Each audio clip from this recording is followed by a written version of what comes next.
Hi, if you're new here, hello, I'm Estonia, and today I've got 20 upcoming co-op games for both you and your player 2 to play in 2026. There's a huge range here from cozy casual sims to Souls games, so if you're not feeling one, don't worry, still stick around because you might like the next one. Some of these might not have exact release dates as of yet, but are planned for a 2026 release, and others are just educated guesses that they'll be out this year. So, with that being said, let's get into it.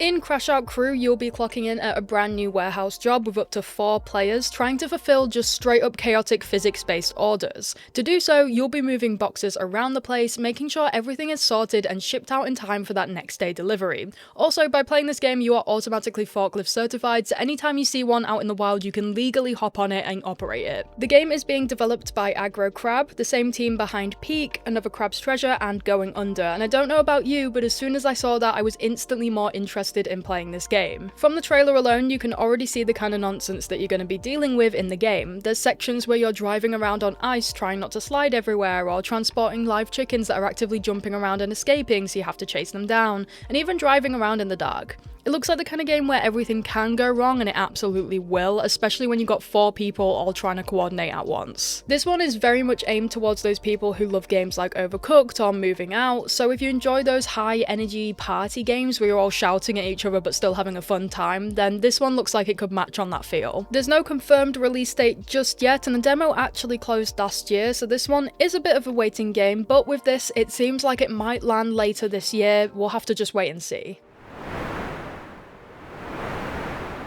Tears of Metal is a Dynasty Warriors style roguelike where you'll be carving your way through absolute hordes of enemies with your Scottish army, all set in medieval times. Your soldiers will gain permanent skills between campaigns, so each run will actually feed into the next one, as you're recruiting them, upgrading them, and fighting alongside them as they slowly become essential assets in your battles whilst you conquer the lands either solo or with your friends. And there will be over 45 different environments to push through in this game, so it's not lacking in any variety either. I personally played through the demo for this one, and I had an absolute blast with it. Each campaign has bosses you'll need to take down, and they definitely make you work for it. And whilst that might sound obvious to say this about a game that's literally about fighting, the gameplay and the controls also feel great too. I just think it's something that still needs to be said, especially with some indie releases where combat can feel a little bit rough around the edges, but here it actually feels really smooth and satisfying, which makes a huge difference when you're cutting through waves of enemies non-stop. If you're into Dynasty Warriors type games or genuinely just enjoy hack and slashers, Tears of Metal looks like it's going to be one to keep an eye on.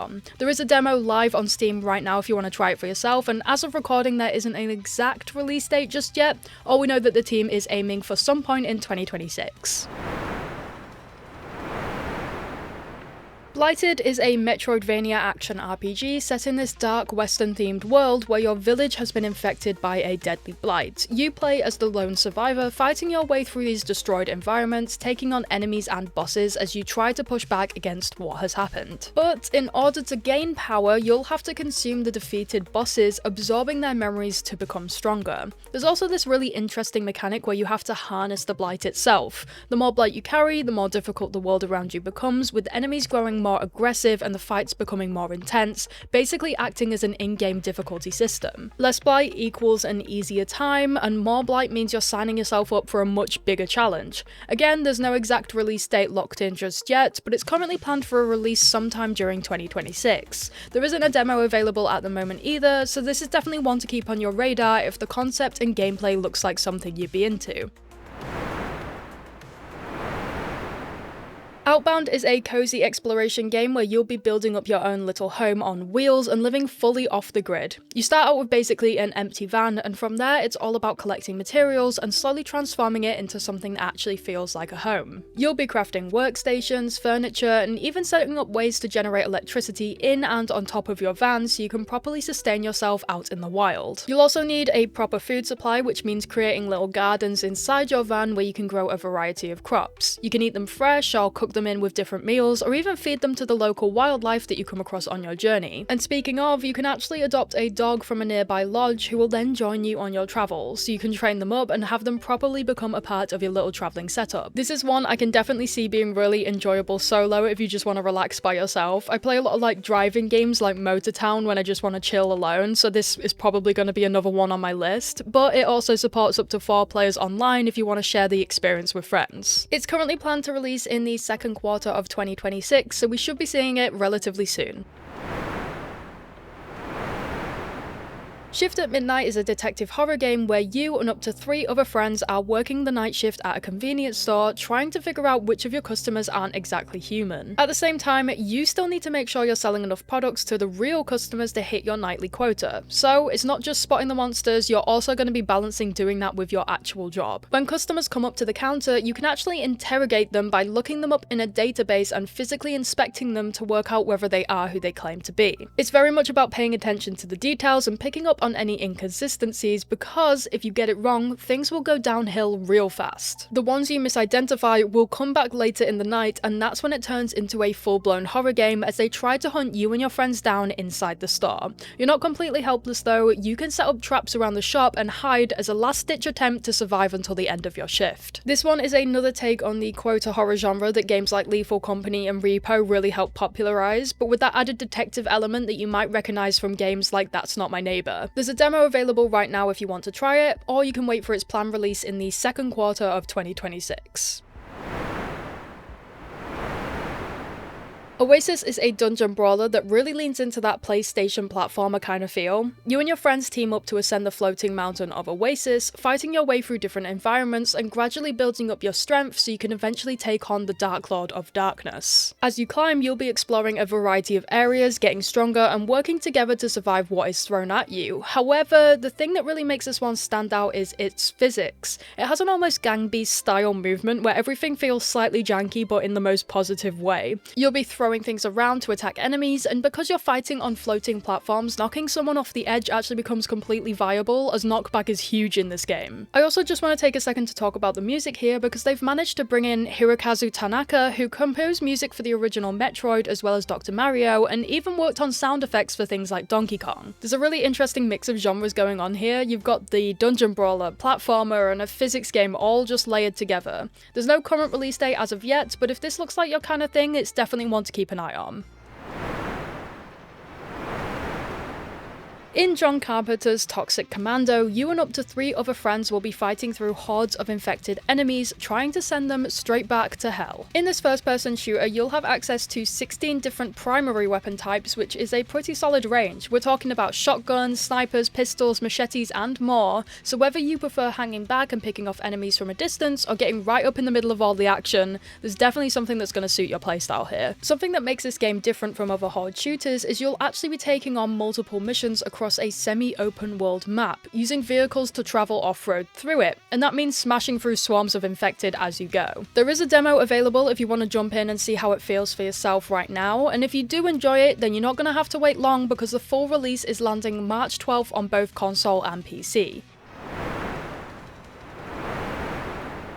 Pokemon Pokopia is a Nintendo Switch 2 title releasing on the 5th of March 2026, so once again, if you're watching this after that date, then it's already out and you can jump straight into it.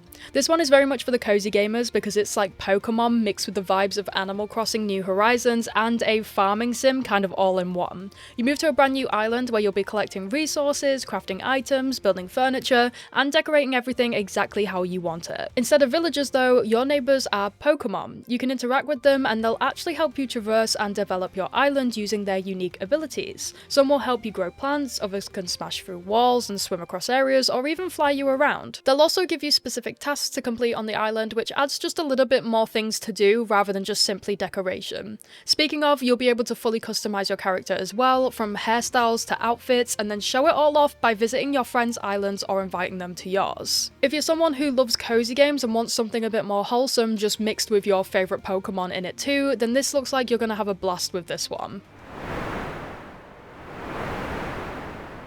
In Ikuma, the Frozen Compass, you'll be playing as either Sam, a teenage boy who's found himself stranded in the Arctic, or his dog. And I'm gonna be really real with you right now, if I don't get to play as the dog when I get this game, I'm gonna lose it. From the trailer, it looks like this game is gonna be very heavy narratively. It seems much more focused on creating a atmospheric, emotional experience rather than being super gameplay driven, so that's definitely something to keep in mind. It doesn't look like it's gonna be as mechanically intense as some of the other co-op story games in the genre like Split Fiction, especially since this one can be played either solo or with a second player. That being said, there is still a lot going on. You'll be trying to solve the mystery of a lost expedition, whilst also figuring out how to survive and make your way back to safety. You'll be climbing through icy caves, fishing, gathering resources to survive in the freezing Arctic, and navigating the harsh environments together. But alongside the survival aspects, there's also a deeply personal story here too, with themes of reflection and making peace with your past self that's added into the whole experience. There's no exact release date just yet, but it is planning for some time in 2026, so if you're someone who enjoys slower paced co-op experiences with a narrative focus, this is definitely one to keep your eye on.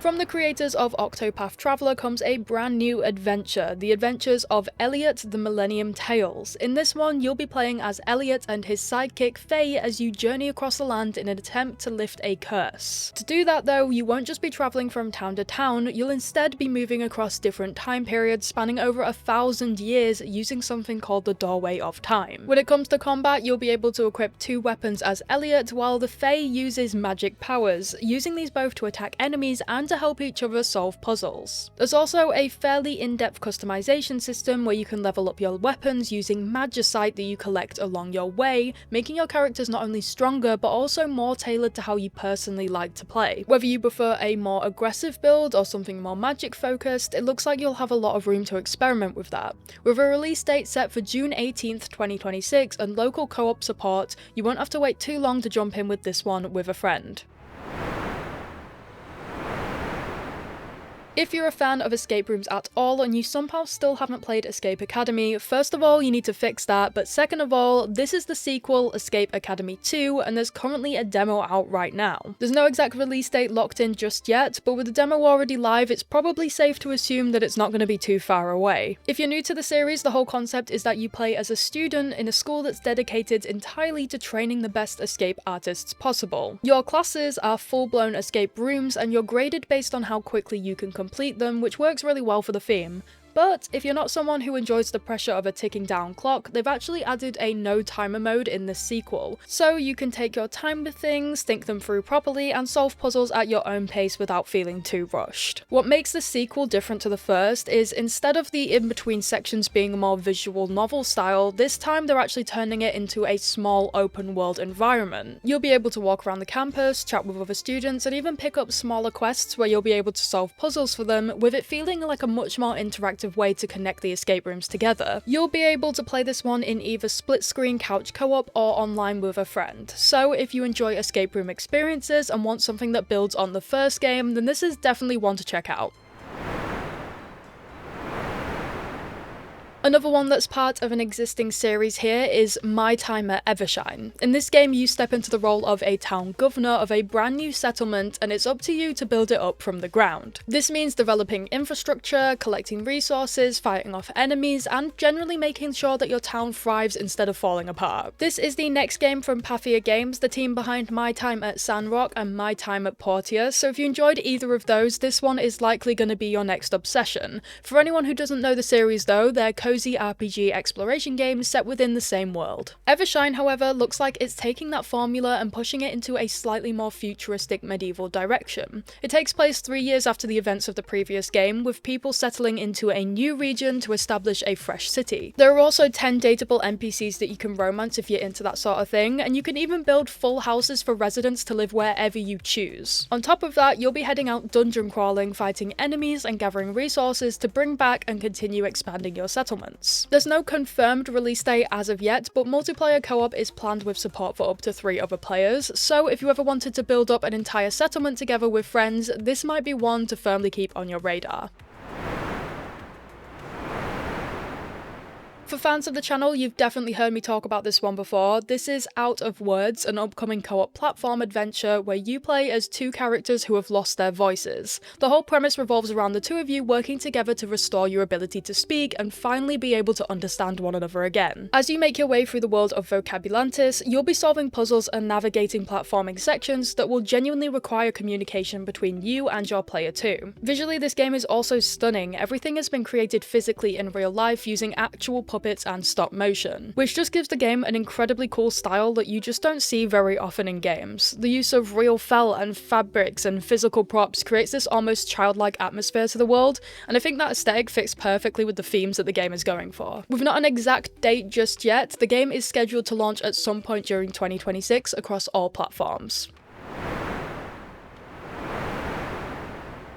Directive 8020 is a sci-fi survival horror interactive drama created by Supermassive Games, the team behind Little Nightmares, The Quarry, and Until Dawn. This one is actually the 5th entry in the Dark Pictures anthology, so if you've been keeping up with that series, this is the next big chapter. In Directive 8020, your colony ship, the Cassiopeia, crash lands on a distant planet, and very quickly the crew realise that they are absolutely not alone. You're being hunted by an alien organism that can mimic its prey, meaning paranoia is going to be at an all-time high, because how do you know the person standing next to you is actually who they say they are? The crew of the Cassiopeia have to outwit whatever is stalking them if they even want a chance of making it home alive, and knowing Supermassive, expect big choices, branching paths, and the very real possibility that not everyone makes it to the end. Directive 8020 launches on May 12th with both single player and up to 5-player couch co-op. You'll be able to choose which crew members to control and work together with your friends to survive the alien infiltrators. Online multiplayer is also planned to arrive in a free post-launch update, so if you prefer playing with friends remotely, that option is coming soon too.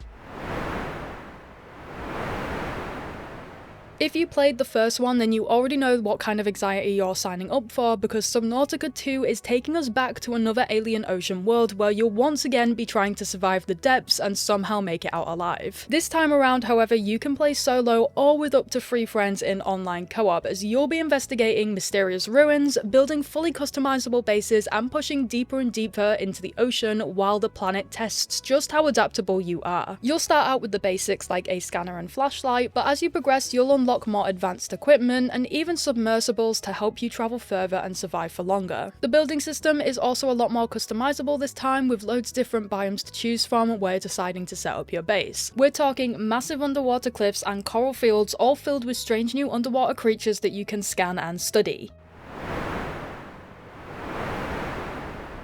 The Duskbloods is the next RPG game from Software, the team behind Souls games like Dark Souls and Elden Ring, and this one is coming exclusively to the Nintendo Switch too. Now, even though it's very much a Souls-like, this entry will lean more into multiplayer, as it's designed as a PvPvE experience for up to 8 players, which means you're not just battling AI enemies, but also directly competing against other players at the same time. So it's going to be that classic Souls game difficulty, but instead, some enemies you won't be able to learn their patterns for because you're playing against a real person. The game is set in a dark gothic city, and you're thrown into this event known as the Night of the Hunt, where every warrior is fighting to claim the ultimate prize called the First Blood. So if you like that atmosphere that From Software does so well, this looks like it's going to hit the marks for lore too. The Duskbloods is currently set to launch in 2026, although there's no exact date confirmed just yet.